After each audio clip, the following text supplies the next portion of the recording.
আমরা ঢুকলাম না।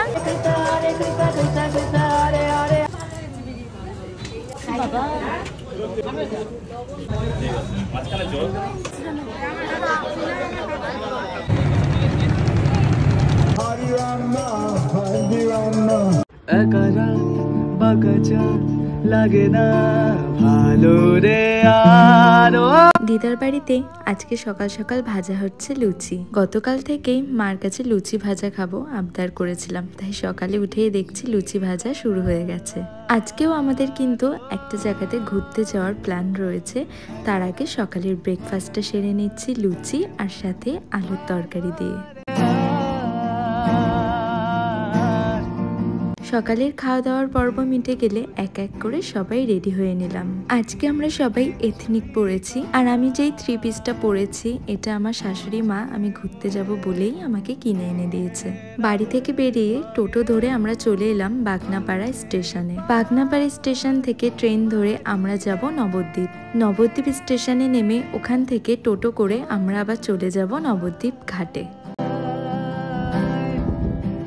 আমরা বাড়ি থেকে ট্রেন টাইমটা দেখে আসিনি বলে অনেকক্ষণ আমাদের স্টেশনে বসে অপেক্ষা করতে হচ্ছিল ট্রেনের জন্য। প্রায় 1 ঘন্টা ট্রেনের জন্য অপেক্ষা করার পর ট্রেন আসার 5 মিনিট আগে আমাদের মনে হয়েছে একটু চা খেলে ভালো হতো, তাই যেমন ভাবনা তেমন কাজ, টুক করে একটু চা খেয়ে ট্রেনে উঠে পড়লাম। আর এখন যে দেখছো এত ভিড় ঠেলে যাচ্ছি সেটা কোথায় বলো তো? এটা নবদ্বীপ ঘাটে আমরা যাচ্ছি লঞ্চে উঠতে। মানে নবদ্বীপ স্টেশনে এসে টোটো ধরে আমরা চলে এসেছিলাম নবদ্বীপ ঘাটে, আর ওখান থেকে লঞ্চে করে আমরা এখন যাচ্ছি মায়াপুরে। লঞ্চে ওঠার লাইনে যে এত পরিমাণে ভিড় ছিল তোমরা তো ভিডিওতে দেখতেই পেলে, তাই এই লঞ্চটায় আমি, দিদি আর টুকাই উঠেছিলাম। বাকিরা সবাই পরের লঞ্চের জন্য অপেক্ষা করছিল। দিদার বাড়িতে ঘুরতে আসলে এই জিনিসটা আমার খুব ভালো লাগে, মানে কোথাও ঘুরতে যেতে গেলে এরকম লঞ্চে ওঠা যায়। আচ্ছা, মায়াপুর যেতে গেলে গঙ্গা যমুনার যে আশ্চর্য নমুনা রয়েছে সেটা তোমরা যারা মায়াপুর গেছো এরকম গঙ্গা যমুনা দিয়ে তারা তো অবশ্যই দেখেছো। মানে গঙ্গার জল আর যমুনার জল দুটো নাকি একসাথে মিলিত হয় না।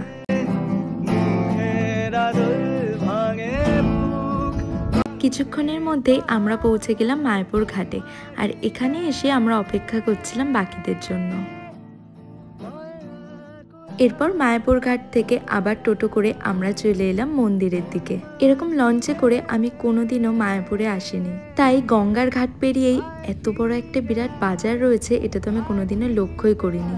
মায়াপুর মন্দিরে ঢোকার আগে আমরা আগে চলে এলাম একটু খাওয়া দাওয়া করতে। আর এই দিদিভাইকে তো তোমরা অনেকেই চেনো, উনি সোশ্যাল মিডিয়াতে কতটা ভাইরাল সেটা তো আমরা সবাই জানি। বলতে পারো এটা আমরা মায়াপুর এসেই ঠিক করেছি যে মায়াপুর যখন এসছি তখন এই দিদিভাইয়ের দোকান থেকে আমরা দুপুরের খাওয়া দাওয়াটা করব।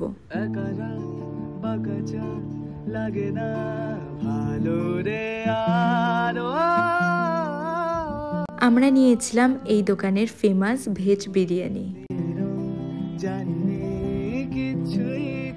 আমরা নিয়েছিলাম হাফ প্লেট ভেজ বিরিয়ানি, আর এই বিরিয়ানিটার মধ্যে ছিল পনির, আলু, সোয়াবিন। সত্যি বলতে আমার প্রচন্ড খিদে পেয়ে গেছিল, তাই বিরিয়ানিটা দেওয়ার সাথে সাথেই আমি খাওয়া স্টার্ট করে দিয়েছি। আর বিরিয়ানিটা খেতে সত্যি খুব ভালো ছিল।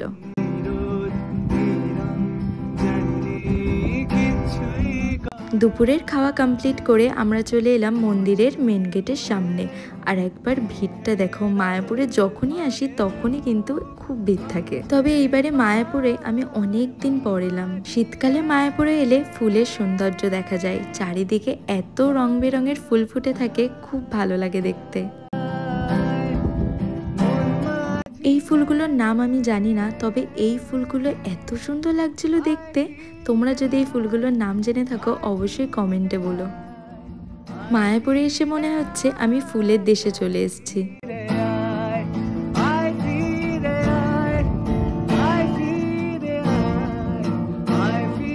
বেশ অনেকক্ষণ বাইরে সময় কাটিয়ে এখন আমরা ঢুকবো রাধা গোবিন্দের মন্দিরে। আর এখানে তো ফোন অ্যালাউ নেই, তাই ফোনটা জমা দেওয়ার আগেই আমি বাইরে থেকে ফোনের ক্যামেরা জুম করে একটু হলেও তোমাদেরকে প্রভুর দর্শন করিয়ে দিলাম। মন্দিরে বেশ খানিকক্ষণ সময় কাটিয়ে আমরা চলে এলাম বাইরে। আর মন্দিরের ভেতরে আমরা প্রদীপ জ্বালিয়েছিলাম, সবাই মিলে অনেক কীর্তন করেছি, কিন্তু সেই ভিডিওগুলো তো আর তোমাদের সাথে শেয়ার করতে পারলাম না। আসলে একদিক থেকে আমার মনে হয় কোনো মন্দিরে ফোন বা ক্যামেরা নিয়ে ঢুকতে না দেওয়াটাই ভালো, কারণ আমরা যখনই কোথাও যাই সেখানকার সবকিছু ক্যামেরা বন্দি করতেই আমরা ব্যস্ত থাকি। এক মনে ভগবানকে ডাকা, কীর্তনিয়াদের সাথে কীর্তন করা, এগুলো কিন্তু আমরা কখনোই করতাম না যদি আমাদের হাতে ফোন থাকতো। আমরা তো শুধু ভিডিওই করে যেতাম। দেখো এই ভিডিওগুলোই তার প্রমাণ। মন্দিরের ভিতরে ফোন নিয়ে ঢুকতে না দেওয়ায় আমি এক মনে কীর্তন করে গেছি, আর এই যে মন্দিরের বাইরে এখন আমি ভিডিওই করে যাচ্ছি।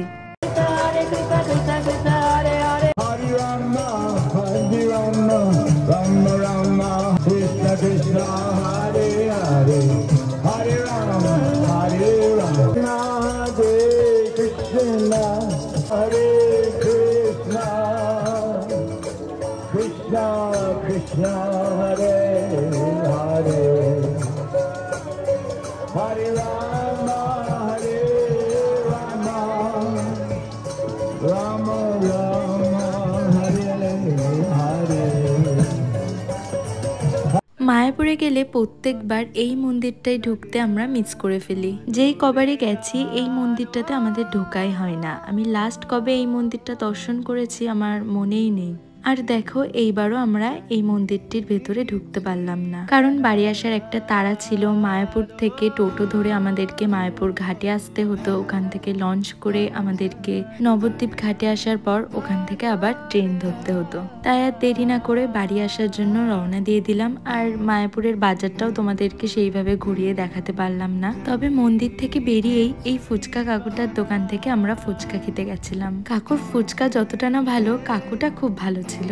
আসলে আমাদের এখানের মতো না ওখানে ফাও ফুচকা পাওয়া যায় না, মানে ওই যে 10 টাকার ফুচকা খেয়ে একটা ফ্রি ফুচকা থাকে, সেটা ওনারা দেয় না। কিন্তু এই কাকু এতটাই ভালো ছিল, আমাদের কিন্তু ফাও ফুচকা দিয়েছিল। এরপর টোটোতে করে বাড়ি আসার পথে আমরা এদিকে সবাই গানের লড়াই খেলতে খেলতে বাড়ির দিকে যাচ্ছিলাম।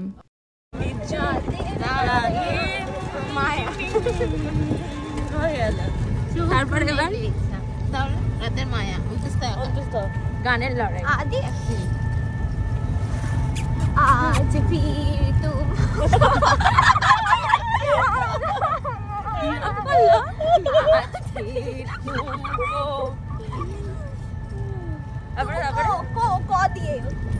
আমি ক দিয়ে কোকিলা সে সুন্দর তোরা পাছাড়ে পাছাড়ে পাছাড়ে।